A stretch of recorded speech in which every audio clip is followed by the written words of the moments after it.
कि अल्लाह ने नमाज कुरान में कहां सिखाई है, कहां बताया है कि फजर की 2 रकतें हैं, मगरिब की 3 रकतें हैं, कहां बताया है कि हर रकत में पहले क़याम है, फिर रुकू है, फिर क़याम है, फिर सुजूद है, फिर बैठना है, फिर सुजूद, नहीं बताया।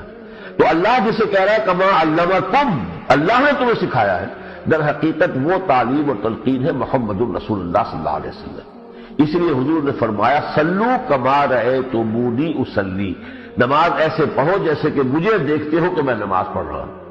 और हुजूर को भी वो सिखाई है हजरत जिब्राईल अलैहिस्सलातु वस्सलाम ने।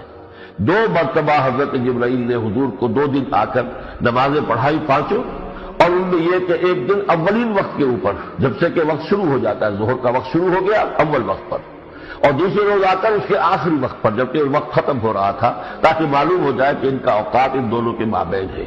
तो ये अल्लाह की तालीम बजरिया जिब्राईल मोहम्मद रसूलुल्लाह को पहुंची।